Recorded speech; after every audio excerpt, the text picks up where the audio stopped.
Hello दोस्तों, नमस्कार। मैं सूर्यकांत वर्मा स्वागत करता हूं अपने YouTube channel future classes academy में। आज हम आ चुके हैं लेकर कक्षा 9 का फिजिक्स पार्ट 5, जो कि गुरुत्वाकर्षण चैप्टर से चल रहा था। जैसा कि हमने पिछले वीडियो में पार्ट 4 में बना रखा था कि पृथ्वी के गुरुत्व के अंतर्गत गति का समीकरण, और उसी के बाद आज हम कुछ एग्जाम्पल क्वेश्चन देखेंगे जिससे हमें वह समीकरण समझने में आसानी हो जाएगी। तो चलिए, हमने एक क्वेश्चन ले रखा है, जिससे क्वेश्चन की बात कर लेते हैं। किसी पिंड को एक ऊंची मीनार से, लिखेंगे किसी पिंड को एक ऊंची मीनार से भूमि तक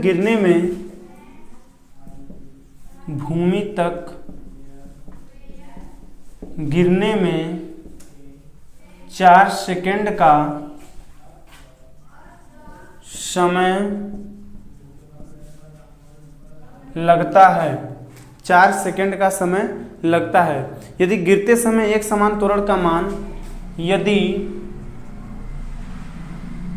गिरते समय एक समान त्वरण का मान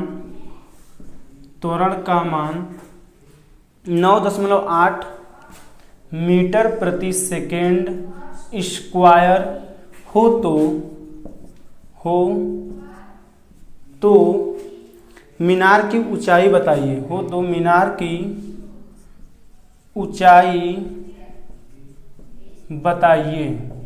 मीनार की ऊंचाई बताइए। यानी क्वेश्चन हमने एक ले रखा है कि किसी पिंड को एक ऊंची मीनार से भूमि तक गिरने में 4 सेकंड का समय लगता है। यदि गिरते समय एक समान त्वरण का मान 9.8 मीटर प्रति सेकंड स्क्वायर है तो मीनार की ऊंचाई बतानी है। यानी हमसे यच पूछ रहा है। क्या पूछ रहा है? यहाँ पर लिखेंगे, सॉल्व करेंगे इसे। तो पहले हमें दिया क्या क्या वो लिख लेते हैं। क्या दिया भैया? बोला है कि किसी ऊंची मीनार से कोई पिंड है, वहां से एक पिंड को गिराया जाता है तो समय कितना लगता है? समय स्मॉल टी से दिखाते हैं, 4 सेकंड लग रहा है। कितना लग रहा है? 4 सेकंड। ठीक है।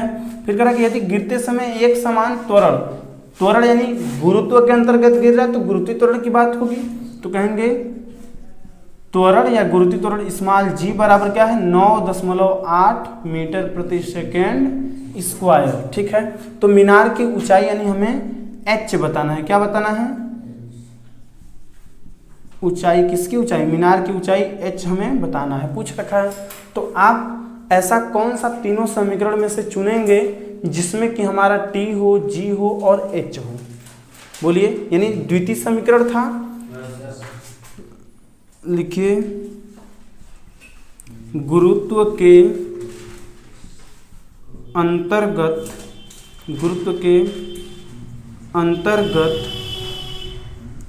द्वितीय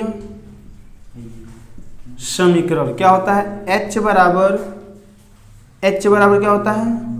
UT। क्या होता है? UT प्लस, अब गुरुत्व के अंतर्गत नीचे गिर रहा है तो प्लस होगा हाफ GT स्क्वायर। परंतु इसमें देखिए U आ गया ना, तो अब कह रहा है कि ये किसी पिंड को एक ऊंची मीनार के ऊपर सिरे से गिराया जाता, तो प्रारंभिक वेग क्या रहा होगा? उसका 0 रहा होगा। तो यहाँ पर लिख लेंगे हम लोग प्रारंभिक वेग u बराबर क्या हो जाएगा? 0 मीटर प्रति सेकेंड। ठीक है ना। ये हमें दिया नहीं रहता है, अपने से हमें सोचना पड़ता है, लिखना पड़ता है। ठीक है। तो अब यहाँ से हमें यच पूछ रहा है, u का मान 0 है, इंटू टी का मान 4 है, प्लस हाफ इंटू जी का मान 9.8 इंटू टी स्क्वायर यानी 4 गुणित 4 दो बार लिख देंगे। ये 1 2 से ये 4 कट जाएगा 2 बार में, और यहाँ 0 का गुणा 4 में होगा तो 0 आ जाएगा, प्लस ये 2 से कट चुका है यानी 2 बच जाएगा। 4 गुना के 8, 8 का गुणा 9.8 में कर देंगे। 8 वाटे 64 को 4 हाथ में लगा 6, 8 9 72, 72 6 78, 72 6 78.4 हो जाएगा, और 1 का गुणा होगा तो उतना ही होगा। यानी कितना हो गया? 78.4 मीटर हो गया क्या? मीनार की ऊंचाई।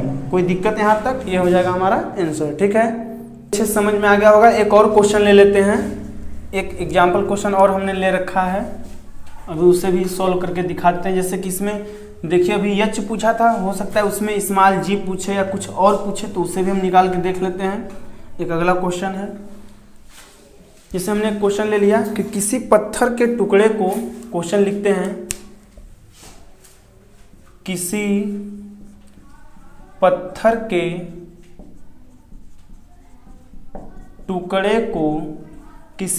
के टुकड़े को पृथ्वी से 1000 मीटर की टुकड़े को पृथ्वी से 1000 मीटर की ऊंचाई तक ले जाने हेतु मीटर की ऊंचाई तक ले जाने हेतु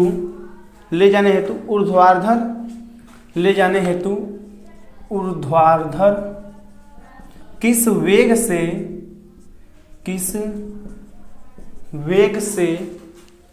फेंकना होगा, किस वेग से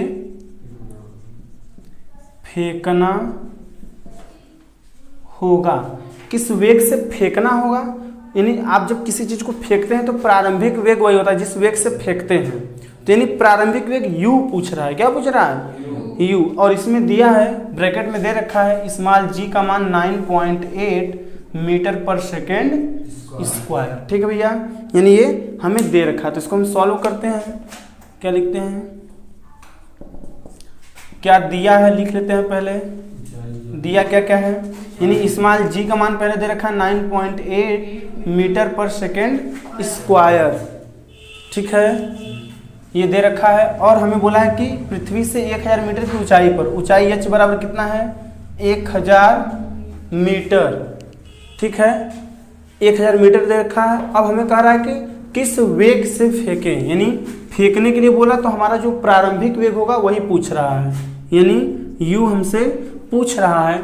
तो अब ऐसा कौन सा सूत्र है जिसमें t न आए, t तो नहीं दिख रहा है इसमें, g आ जाए और हमारा h आ जाए और u आ जाए। ठीक है ना। अच्छा, ये पूछ रहा है। अब आप बताइए कि 1000 मीटर की ऊंचाई पर जाकर फिर वस्तु रुकेगा, स्थिर हो जाएगा, तो अंतिम वेग क्या होगा, अंतिम वेग v बराबर 0 हो जाएगा। क्या हो जाएगा, 0।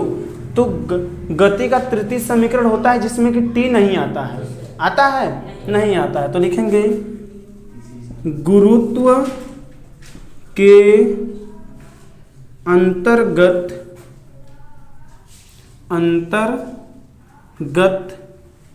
तृतीय समीकरण से क्या होता है, तृतीय समीकरण v² बराबर u² प्लस, अब देखिए प्लस होगा कि माइनस, आप बताइएगा। अब नीचे से ऊपर फेंक रहे हैं, बोला ना, ये किसी पत्थर के टुकड़े को पृथ्वी से 1000 मीटर की ऊंचाई पर ऊपर, यानी गुरुत्व के विपरीत फेंक रहे हैं, तो माइनस हो जाएगा ना, -2gh। ठीक है ना। क्वेश्चन हमें ध्यान से पढ़ना है। बोला है किसी पत्थर के टुकड़े को पृथ्वी से, क्या बोला है, पृथ्वी से 1000 मीटर की ऊंचाई तक ले जाने हेतु या फेंकने हेतु किस वेग से फेंकना पड़ेगा। तो अब इसी में v का मान 0 का स्क्वायर इक्वल टू u का मान कितना है, ज्ञात करना है u² हमें, माइनस क्या हो जाएगा 2 इंटू जी का मान 9.8 इंटू 1000। अब इधर u² माइनस, ये देखिए 1000 यानी यहाँ पर अगर 10 यानी 10 से गुणा होगा तो ये 98 और ये 200, यानी 98 गुणते 200। इनका फिर से गुणा कर लीजिएगा, u² माइनस 98 दूना के क्या होता है 196 के आगे डबल 0 लगा दीजिए, यानी ये पूरा इधर आएगा, इधर देखिए माइनस में, इधर आएगा तो प्लस में, तो u² बराबर क्या हो जाएगा। अच्छा एक मिनट, अभी लिख लेते हैं 19,600। अब ये स्क्वायर है, तो अब स्क्वायर जब हटेगा तो इधर क्या लग जाएगा, अंडर रूट, यानी करड़ी लग जाएगा। तो अब इनका मान क्या हो जाएगा बताइए, u बराबर अंडर रूट में 19,600 है, तो डबल 0 का तो 1 0 होता है, 196 किसका वर्ग है, 14 का, किसका, तो कहेंगे u बराबर ये 196 का 14 हो जाएगा, डबल 0 का 1 0, यानी 140 मीटर प्रति सेकेंड। ये क्या हो जाएगा, आंसर हो जाएगा। ठीक है, यानी 140 मीटर प्रति सेकेंड के वेग से हमें फेंकना होगा तब वह वस्तु 1000 मीटर की ऊंचाई या दूरी तय कर लेगी। ठीक है, ये समझ में आ गया अच्छे से। ठीक है, इसके बाद हमारा अगला टॉपिक होगा, जैसे कि मैंने पिछले वीडियो में बता रखा है कि हमारा अगला टॉपिक है द्रव्यमान तथा भार। और फिर इसको पढ़ने के बाद हम चंद्रमा पर भार का क्या यानी कितना महसूस करते हैं ग्रेविटी वहाँ चंद्रमा पर, उसे भी देखेंगे और उसका सूत्र भी। ठीक है, जैसे कि हमने बताया था आपको कि चंद्रमा पर पृथ्वी की अपेक्षा 1/6 गुना ग्रेविटी होता है ना, 1/6 गुना ग्रेविटी होता है, तो हम उसको भी देखेंगे, उसका सूत्र का निगमन करेंगे और कुछ एग्जाम्पल देखेंगे। ठीक है, ये हुआ जी, नहीं हुआ? ठीक, मिटा देते हैं भैया। तुम लोग थोड़ा तेज लिखा करो।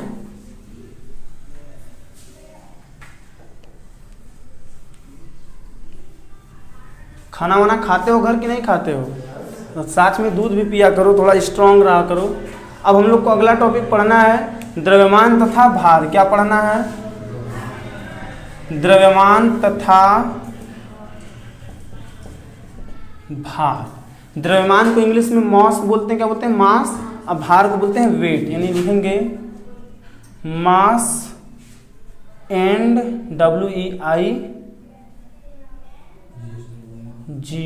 वेट। ठीक है, क्या लिखते हैं? WEIGHT weight. ठीक है, अब पहले हेडिंग हम लोग बनाएंगे द्रव्यमान। क्या बनाएंगे? द्रव्यमान। द्रव्यमान का मात्रक किलोग्राम। द्रव्यमान का मात्रक क्या बोलते हैं? किलोग्राम, पता है? और किलोग्राम कौन सा मात्रक है? कौन सी पद्धति का? MKS पद्धति।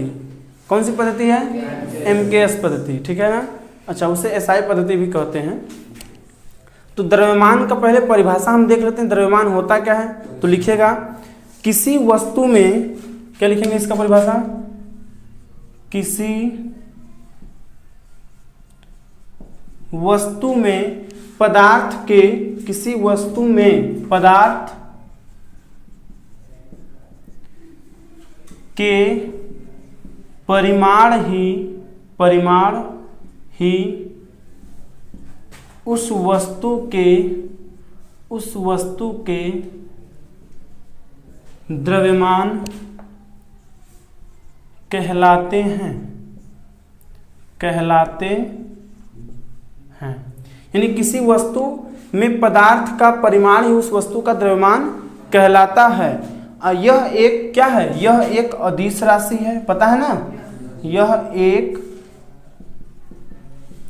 अदिश राशि है। अदिश मतलब स्केलर, यानी इसमें क्या होता है? दिशा निश्चित नहीं होता है, दिशा नहीं होता है, ये किसी भी दिशा में हो सकता है। ठीक है, यह एक अदिश राशि है और इसका मान क्या होता है? नियत रहता है। इसका मान नियत रहता है। इसका मान नियत रहता है और इसका SI मात्रक क्या हो जाएगा? इसका SI मात्रक किलोग्राम क्या होता है? किलोग्राम होता है। इतना चीज तो हमें लिखना पड़ेगा, ये याद रखना होगा हमेशा। ठीक है, कि किसी वस्तु में पदार्थ के परिमाण ही उस वस्तु के द्रव्यमान कहलाते हैं। यह एक अदिश राशि है और इसका मान नियत रहता है और इसका मात्रक SI यूनिट में क्या है? पद्धति में किलोग्राम है। ठीक है भैया, अब बात कर लेते हैं भार की। किसकी बात कर लेते हैं? भार यानी वेट की। ठीक है, यानी अगर हम पृथ्वी पर किसी वस्तु को जब तौलते हैं, हम कहें कि अपने आप को हम नापते हैं, तौलते हैं, तो हम अपने भार को तौलते हैं। क्या? न कि द्रव्यमान को। क्या तौलते हैं? अपने भार को तौलते हैं। ठीक है ना? तो लिखेगा, भार में लिखेगा परिभाषा इसका, पृथ्वी जिस बल से, क्या कहेंगे? पृथ्वी जिस बल से किसी वस्तु को, जिस बल से वस्तु को अपनी ओर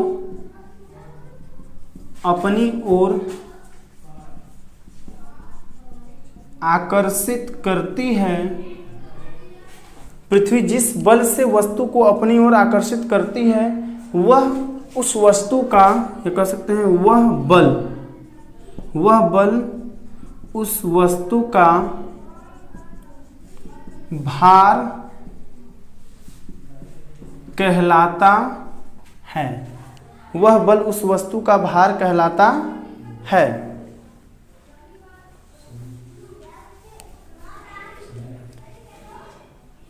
या कह सकते हैं कि जो पृथ्वी पे, या कह सकते हैं कि पृथ्वी पर वस्तु का, ऐसे लिख सकते हैं, या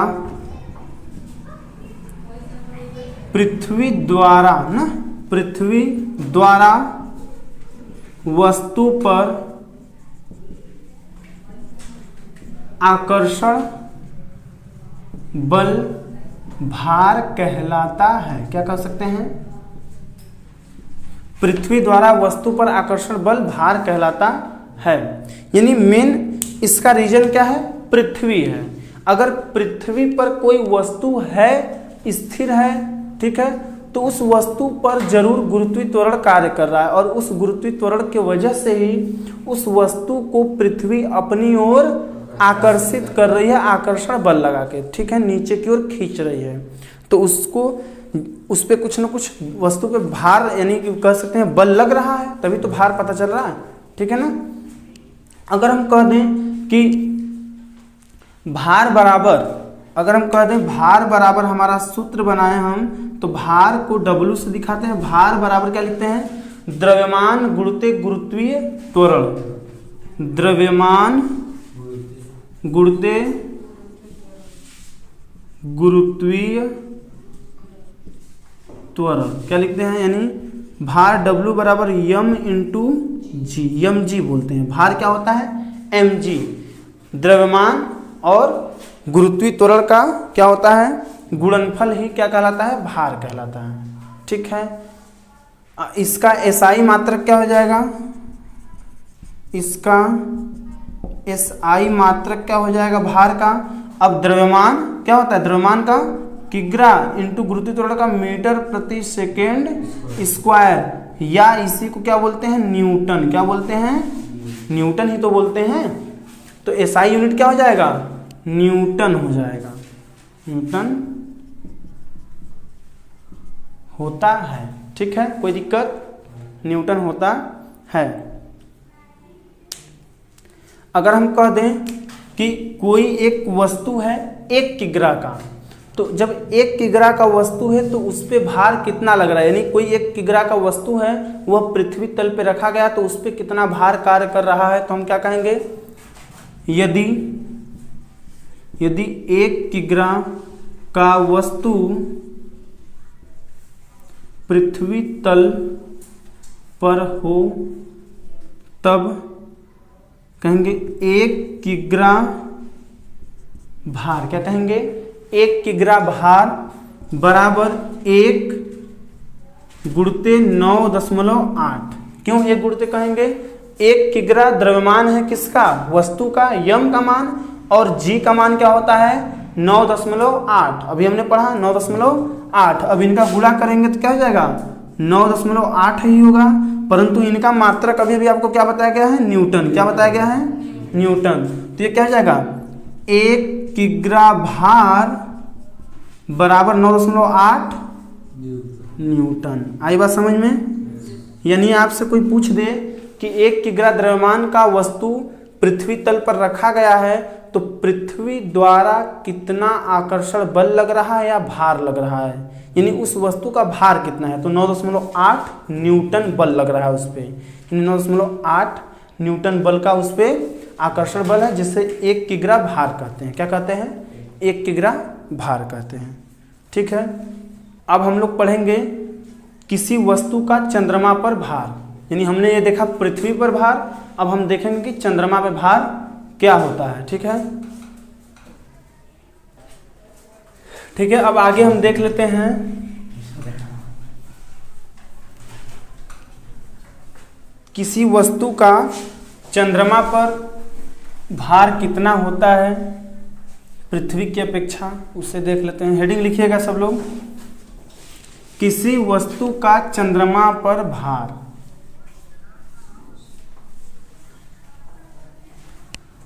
अब आप लोग को अच्छे से समझ में आ गया ना कि द्रव्यमान और भार में क्या अंतर है। ठीक, यानी हेडिंग बनाएंगे, किसी वस्तु का चंद्रमा पर भार, किसी वस्तु का चंद्रमा पर भार। क्या लिखेंगे, weight of an object on the moon, weight of an object on the moon. अच्छा, मून का स्पेलिंग यम डबल ओ एन नहीं पढ़ते हैं, यम ओ ओ एन पढ़ते हैं, ठीक है ना, डबल ओ नहीं बोलते हैं। हाँ, ये गलती है, आप लोग ऐसा समझिएगा। यानी किसी वस्तु का चंद्रमा पर भार। पर इसका परिभाषा देख रहे थे कि होता क्या है। यानी किसी वस्तु का चंद्रमा पर भार वह बल है जिस बल से चंद्रमा वस्तु को अपनी ओर आकर्षित करता है। क्या करता है, आकर्षित करता है। भाई आकर्षित करेगा तभी तो बल लगाएगा। जैसे पृथ्वी कर रहा था वैसे चंद्रमा भी करता है। तो क्या लिखेंगे, चंद्रमा पर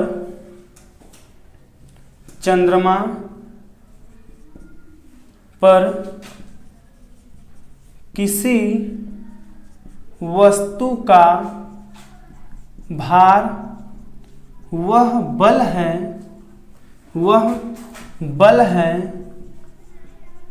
जिससे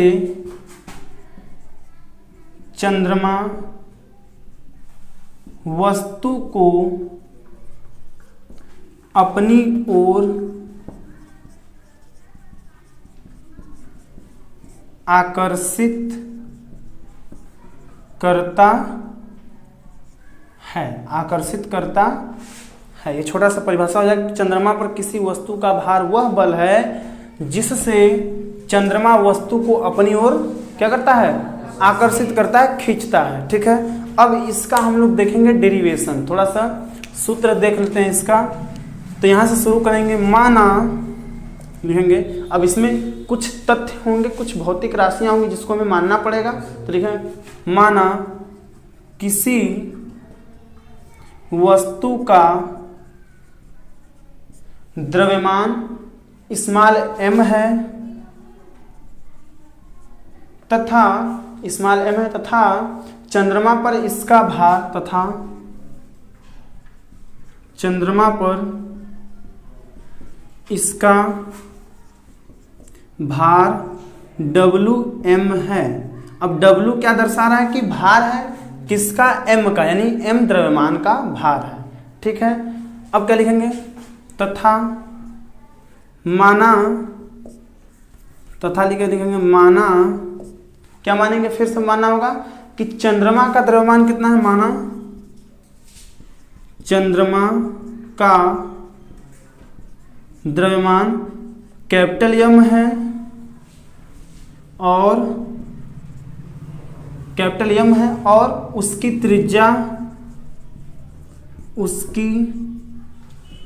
त्रिज्या कैपिटल R है।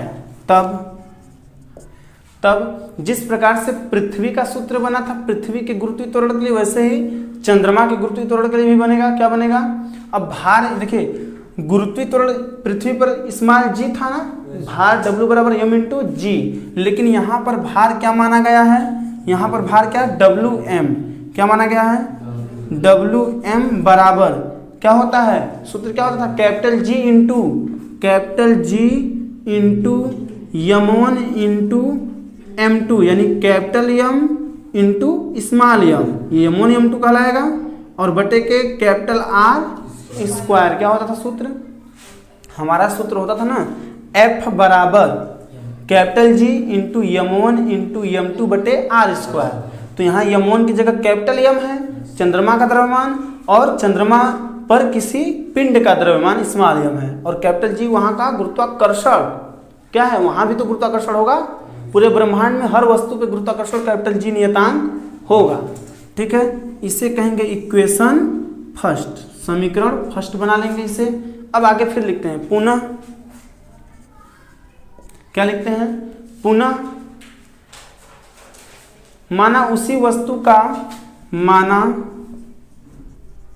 उसी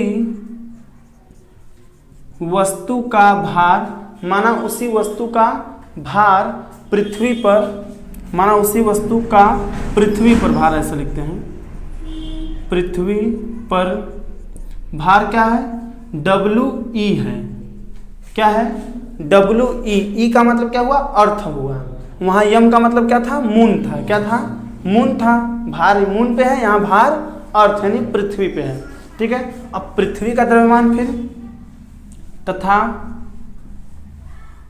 पृथ्वी का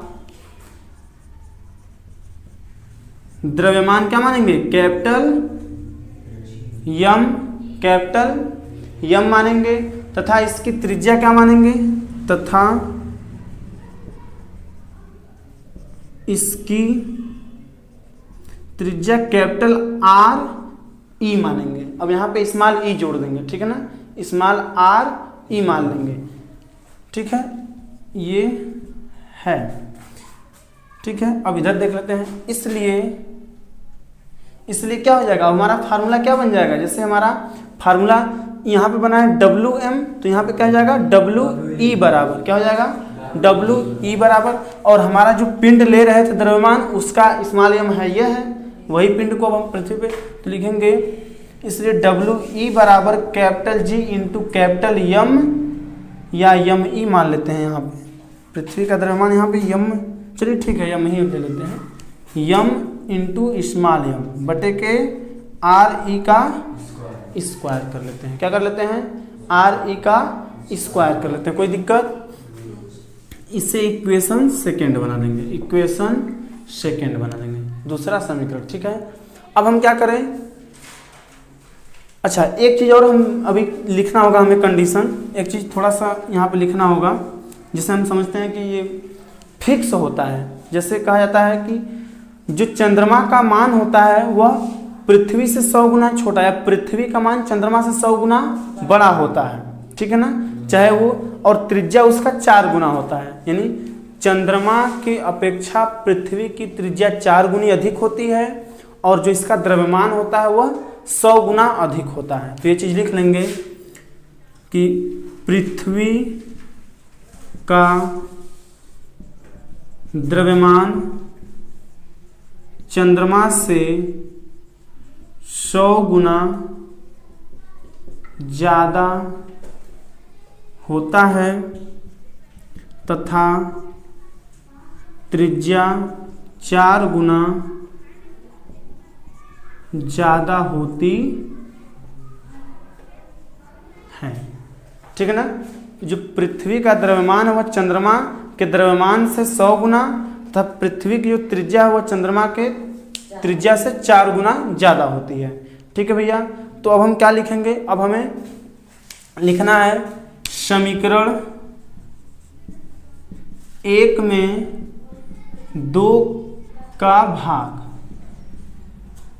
समीकरण 1 में समीकरण 2 का क्या कर देते हैं, भाग, यानी WM, पहले समीकरण WM बराबर क्या है, capital G into capital M into small m बटे के R स्क्वायर, इस पूरे के बटे क्या है, WE बराबर capital G into capital M into small m बटे के RE स्क्वायर। लेकिन कहा गया है अब कि जो ये है भैया, पृथ्वी का जो द्रव्यमान है वो 100 गुना ज़्यादा है और त्रिज्या 4 गुना ज़्यादा है, तो ये पूरे का होल स्क्वायर यहाँ हो जाएगा कि नहीं होगा, ठीक है ना। तो यहाँ पे 4RE और यहाँ पे 100m करेंगे, ठीक है ना, 100m करेंगे इसके अपेक्षा। तो अब इसे हल अगर करना चाहें तो क्या बनेगा हमारा, देखिए WM बटा के WE बराबर, अब देखिए ध्यान से, कैपिटल G कट गया हमारा कि बचेगा, कैपिटल G तो कट ही जाएगा, ध्यान से देखिएगा कैसे हम काट रहे हैं। अब ये ऊपर देखिए, ऊपर capital M into small m, ठीक है, नीचे RE स्क्वायर है, capital M into small m नीचे क्या है, RE स्क्वायर है, ठीक है ना। अब हमारा सब देखिए कटता जाएगा, क्या होगा, सब कटता जाएगा, ठीक है। यानी ये कट गया, ये पूरा ऊपर वाले से कट जाएगा। बचेगा क्या, यहाँ 100 बचा है, अभी ये 100 गुना था तो 100 गुना में 100 बचा है, तो ऊपर हम ऊपर 1 बचा है, नीचे 100 बचा है, ठीक। ऐसे 1/r² बटे के फिर क्या है नीचे 100 और नीचे 4re का होल स्क्वायर करेंगे तो 16re² बनेगा। तो अब देखिए ये पलट के जाएगा ऊपर, re से re हमारा कट जाएगा, r² या re² बात एक ही है, बस वो त्रिज्या चंद्रमा और पृथ्वी के लिए अलग अलग था, ठीक है। या कह देंगे Wm बटा के We बराबर देखिए 16 ऊपर हो जाएगा तो 16 बटे के 100 ना। अब ये इधर भागा में है, इधर आएगा तो गुणा में We, और 16 एकम 16, 16 छक्का 96, लगभग 6 दशमलव कुछ आएगा, लगभग 6 कहेंगे तो कितना हो गया, ये कितना हो गया 1/6 We। यानी पृथ्वी का ये जो होता है, यानी ये देखिए चंद्रमा का ये हुआ, ये पृथ्वी का 1/6 गुना ये है, क्या है। अब ये 1/6 इधर, यानी इधर 6 लाएंगे तो 6 गुना ज़्यादा है इधर, तो इसका मतलब 6 का गुणा इधर हो रहा है, तो ये ज़्यादा है तभी तो इधर गुणा हो रहा है, या इधर भागा हो रहा है तो ये क्या है, कम है। बात समझ में आ गया। यहाँ शॉर्टकट में इधर लिख लेते हैं, यानी क्या लिखेंगे, Wm बराबर 1/6 We। ये क्या है, पृथ्वी है, ये क्या है, चंद्रमा। तो इसका मान क्या है, पृथ्वी के अपेक्षा 1/6 गुना है, समझ गए। यहाँ गुणा का चिन्ह लगा तो 1/6 गुना है, समझ गए, ठीक। लिख लीजिए इसको। चलिए आइए इसी पर एक एग्जाम्पल क्वेश्चन देख लेते हैं और अच्छे ढंग से समझ में आ जाएगा ये फार्मूला, ठीक है। एक छोटा सा प्यारा सा क्वेश्चन है, चलिए इधर ही देख लेते हैं, इतने थोड़े से में हो जाएगा। जैसे हमने एक एग्जाम्पल क्वेश्चन ले लिया, कह रहा है क्वेश्चन में कि यदि किसी वस्तु का भार 60 न्यूटन है, बोला है यदि किसी वस्तु का भार 60 क्या है, 60 न्यूटन है, तो उस वस्तु का द्रव्यमान क्या होगा। तो उस वस्तु का द्रव्यमान क्या होगा, और स्मॉल g बराबर 9.8 क्या दे रखा है, स्मॉल g बराबर इन्होंने बोल रखा है 10, क्या बोल रखा है, 10 मीटर प्रति सेकेंड स्क्वायर बोल रखा है, ठीक है। अब हमसे सीधे सीधे बोल रहा है कि वस्तु का द्रव्यमान क्या होगा, और भार क्या बोला है, 60 न्यूटन। तो हमारे लिए भार बराबर सूत्र क्या होता है, बताइएगा कोई लोग। भार बराबर अभी भी हमने बताया कि भार W से दिखाते हैं, W बराबर m × g होता है, क्या होता है। तो भार 60 न्यूटन दिया है, m हमसे पूछ रहा है और उसका मान 10, तो ये 10 इधर गुणा में इधर आएगा तो m बराबर 60 बटे के 10 हो जाएगा, और ये कट जाएगा तो m बराबर 6, और द्रव्यमान का मात्रक किलोग्राम किग्रा हो जाएगा, ये हमारा आंसर हो जाएगा, ठीक है ना। समझ में आ गया ये बात। यानी कि बोला है कि यदि किसी वस्तु का भार 60 न्यूटन है तो उस वस्तु का द्रव्यमान क्या होगा, और स्मॉल g गुरुत्वीय त्वरण का मान 10 मीटर प्रति सेकंड स्क्वायर दे रखा है। तो W बराबर भार यानी भार W बराबर mg होता है, तो W का मान 60 न्यूटन दिया है, m पूछा और ये g 10 दिया है, 10 इधर गुणा में इधर आएगा तो भाग में, तो यानी 60 बटा के 10 बराबर m कर दिए, तो हमारा कट करके 6 किग्रा आ गया। यानी कि अगर गुरुत्वीय त्वरण हट जाएगा भार में से तो द्रव्यमान कितना हो जाएगा, 6 किग्रा, ठीक है। इसी के साथ ये चैप्टर समाप्त होता है। फिर अगले चैप्टर को हम शुरू करेंगे, अगले वीडियो में लेकर आते हैं जल्द ही। तब तक के लिए नमस्कार, और वीडियो देखने के लिए बहुत बहुत धन्यवाद। हमारे वीडियो को अधिक से अधिक मात्रा में शेयर करें, लाइक करें और चैनल को हमारे सब्सक्राइब करें। धन्यवाद।